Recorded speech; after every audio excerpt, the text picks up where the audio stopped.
Kabanata 82, Bakit ka umiiyak? Ang kabanatang ito ay batay sa Mateo Kapitulo 28 versikulo 1, 5 hanggang 8, Marcos Kapitulo 16 versikulo 1 hanggang 8, Lucas Kapitulo 24 versikulo 1 hanggang 12, Juan Kapitulo 20 versikulo 1 hanggang 18. Ang mga babae na nakatayo sa tabi ng krus ni Kristo ay naghintay at naghintay sa mga oras ng Sabath na lumipas. Sa unang araw ng linggo, maagang maaga, pumunta sila sa libingan, na may dalang mamahaling mga pabango upang pairan ang katawan ng tagapagligtas. Hindi nila inisip ang kanyang pagbangon mula sa mga patay. Ang araw ng kanilang pag-asa ay lumubog, at ang gabi ay lumubog sa kanilang mga puso. Habang naglalakad sila, ikinwento nila ang mga gawan ng awan ni Kristo at ang kanyang mga salita ng kaaliwan. Ngunit hindi nila naalala ang kanyang mga salita, makikita kita muli. Juan Kapitulo 16 versikulo 22. Hindi nila alam kung ano ang nangyari noon, lumapit sila sa halamanan, na sinasabi habang sila ay nagsisilakad, sino ang magpapagulong sa atin ng bato mula sa pintuan ng libingan? Alam nilang hindi nila maalis ang bato, ngunit nagpatuloy sila sa kanilang lakad. At narito, ang langit ay biglang nagliwanag ng kaluwalhatian na hindi nagmula sa pagsikat ng araw. Nanginginig ang lupa, nakita nila na ang malaking bato ay nagulong. Walang laman ang libingan. Ang mga babae ay hindi dumating sa libingan mula sa parehong direksyon. Si Maria Magdalena ang unang nakarating sa lugar, at nang makitang naalis na ang bato, nagmadali siyang umalis upang sabihin sa mga alagad. Samantala, lumapit naman ang ibang mga babae. Isang liwanag ang nagniningning sa paligid ng libingan, ngunit ang katawan ni Jesus ay wala doon. Habang nagtatagal sila sa lugar, bigla nilang nakita na hindi sila nag-iisa. Isang binatang nakadamit ng nagniningning na kasuotan ang nakaupo sa tabi ng libingan. Ang anghel ang nagpagulong ng bato. Nagkunwari siyang sangkatauhan upang hindi niya maalarma ang mga kaibigang ito ni Jesus. Ngunit sa paligid niya ang liwanag ng makalangit na kaluwalhatian ay nagniningning pa rin, at ang mga babae ay natakot. Lumiko sila upang tumakas, ngunit ang mga salita ng anghel ay nanatili sa kanilang mga hakbang. Huwag kayong matakot, sabi niya, sapagkat alam kong hinahanap ninyo si Jesus, na ipinako sa krus. Wala siya rito, sapagkat nabuhay na mag-uli, gaya ng sinabi niya. Halika, tingnan mo ang lugar kung saan nakahiga ang Panginoon. At humayo kayong madali, at sabihin sa kanyang mga alagad na siya ay nabuhay mula sa mga patay. Muli silang tumingin sa libingan, at muli nilang narinig ang kamangha-manghang balita. Isa pang anghel sa anyong tao ang naroon, at sinabi niya, bakit ninyo hinahanap ang buhay sa gitna ng mga patay? Wala siya rito, kundi nabuhay na mag-uli. Alalahanin ninyo kung paanong sinabi niya sa inyo noong siya ay nasa Galilea pa, na sinasabi, ang anak ng tao ay kinakailangang ibigay sa mga kamay ng mga makasalanang tao, at ipako sa krus, at sa ikatlong araw ay muling mabubuhay. Siya ay nabuhay, siya ay nabuhay. Paulit-ulit na inuulit ng mga babae ang mga salita. Hindi na kailangan ngayon para sa pampahid na pampalasa. Ang tagapagligtas ay buhay, at hindi patay. Naaalala nila ngayon na nang magsalita tungkol sa kanyang kamatayan ay sinabi niya na siya ay muling mabubuhay. Anong araw ito sa mundo? Mabilis na umalis ang mga babae sa libingan, na may takot at malaking kagalakan, at tumakbo upang ibalita ang kanyang mga alagad. Hindi narinig ni Mary ang mabuting balita. Pinuntahan niya sina Pedro at Juan na may malungkot na mensahe, inalis nila ang Panginoon sa libingan, at hindi namin alam kung saan nila siya inilagay. Nagmamadaling nagtungo ang mga alagad sa libingan, at nasumpungan ito ayon sa sinabi ni Maria. Nakita nila ang saplot at ang panyo, ngunit hindi nila natagpuan ang kanilang Panginoon. Ngunit kahit dito ay patuto na siya ay nabuhay. Ang mga libingan ay hindi itinapon ng walang pag-iingat, ngunit maingat na nakatiklop, bawat isa sa isang lugar sa kanyang sarili. Si Juan ay nakita at naniwala. Hindi pa niya nauunawaan ang kasulatan na si Kristo ay kailangang bumangon mula sa mga patay, ngunit naalala niya ngayon ang mga salita ng tagapagligtas na hinuhulaan ang kanyang muling pagkabuhay. Si Kristo mismo ang naglagay ng mga sementong iyon ng may ganoong pangangalaga. Nang ang makapangyarihang anghel ay bumaba sa libingan, siya ay kasama ng isa pa, na kasama ng kanyang kasamahan ay nagbabantay sa katawan ng Panginoon. Nang igulong ng anghel mula sa langit ang bato, Ang isa ay pumasok sa libingan, at hinubad ang mga balot sa katawan ni Jesus. Ngunit ang kamay ng tagapagligtas ang nagtiklop sa bawat isa, at inilagay ito sa lugar nito. Sa kanyang paningin na parehong gumagabay sa bituin at atom, walang bagay na hindi mahalaga. Ang kaayusan at pagiging perpekto ay makikita sa lahat ng kanyang gawain. Sinundan ni Maria sina Juan at Pedro sa libingan, nang bumalik sila sa Jerusalem, nanatili siya. Habang nakatingin siya sa walang laman na libingan, napuno ng kalungkutan ang kanyang puso. Pagtingin niya sa loob, nakita niya ang dalawang anghel, ang isa sa yulunan at ang isa sa paanan ng hiniga ni Jesus. "Babae, bakit ka umiiyak?" tanong nila sa kanya. "Sapagkat inalis nila ang aking Panginoon," sagot niya, "at hindi ko alam kung saan nila siya inilagay." Pagkatapos ay tumalikod siya, maging ang mga anghel, sa pag-aakalang kailangan niyang makahanap ng makakapagsabi sa kanya kung ano ang ginawa sa katawan ni Jesus. Isang tinig ang nagsalita sa kanya, "Babae, bakit ka umiiyak? Sinong hinahanap mo?" Sa pamamagitan ng kanyang namumungay na mga mata, nakita ni Maria ang anyo ng isang lalaki, at sa pag-aakalang iyon ng hardinero, sinabi niya, "Ginoo, kung dinala mo siya rito, sabihin mo sa akin kung saan mo siya inilagay, at kukunin ko siya." Kung ang libingan ng mayamang lalaking ito ay inaakalang napakaranggal na libingan para kay Jesus, siya mismo ang magbibigay ng lugar para sa kanya. May isang libingan na ginawang bakante ng sariling tinig ni Kristo, ang libingan kung saan nakahiga si Lazarus. Hindi ba siya makakahanap doon ng libingan para sa kanyang Panginoon? Nadama niya na ang pag-aalaga sa kanyang mahalagang nakapako sa krus ay isang malaking kaiwan sa kanyang kalungkutan.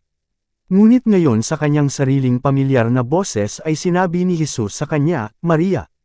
Ngayon alam na niya na hindi estranghero ang kumakausap sa kanya, at paglingon niya ay nakita niya sa kanyang harapan ang buhay na Kristo.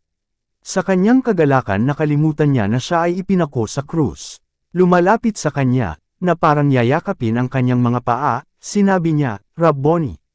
Ngunit itinaas ni Kristo ang kanyang kamay, na nagsasabi, "Huwag mo akong pigilan, sapagkat hindi pa ako nakakaakyat sa aking Ama, ngunit pamaron ka sa aking mga kapatid, at sabihin mo sa kanila, aakyat ako sa aking Ama, at inyong Ama, at sa aking Diyos, at sa iyong Diyos." At pumunta si Maria sa kanyang mga alagad na may masayang mensahe. Tumanggi si Jesus na tanggapin ang parangal ng kanyang mga tao hanggang sa magkaroon siya ng katiyakan na ang kanyang sakripisyo ay tinanggap ng Ama. Siya ay umakyat sa makalangit na mga hukuman, at mula sa Diyos mismo ay narinig ang katiyakan na ang kanyang pagbabayad sala para sa mga kasalanan ng mga tao ay sapat, upang sa pamamagitan ng kanyang dugo ang lahat ay magtamo ng buhay na walang hanggan. Pinagtibay ng Ama ang tipan na ginawa kay Kristo, na siya ay tatanggap ng mga taong nagsisisi at masunurin, at mamahalin sila tulad ng pagmamahal niya sa kanyang anak. Dapat tapusin ni Kristo ang kanyang gawain, at tuparin ang kanyang pangako na, gawing mas mahalaga ang isang tao kaysa sa dalisay na ginto, kahit na isang tao kaysa sa gintong kalang ng Ophir. Isaias Kapitulo 13 versikulo 12. Ang lahat ng kapangyarihan sa langit at sa lupa ay ibinigay sa prinsipe ng buhay, at nagbalik siya sa kanyang mga tagasunod sa mundo ng kasalanan, upang maibigay niya sa kanila ang kanyang kapangyarihan at kaluwalhatian.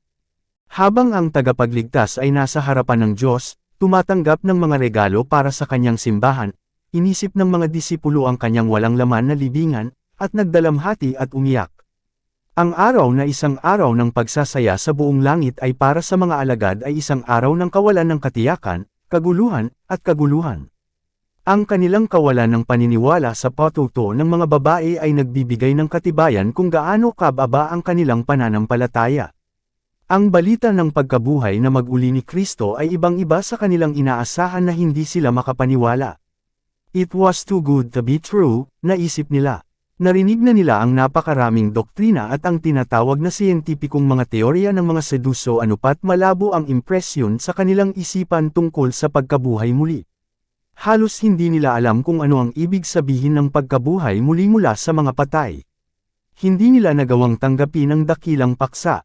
"Humayo kayo," ang sabi ng mga anghel sa mga babae, "sabihin ninyo sa kanyang mga alagad at kay Pedro na siya ay mauuna sa inyo sa Galilea, doon ninyo siya makikita, gaya ng sinabi niya sa inyo."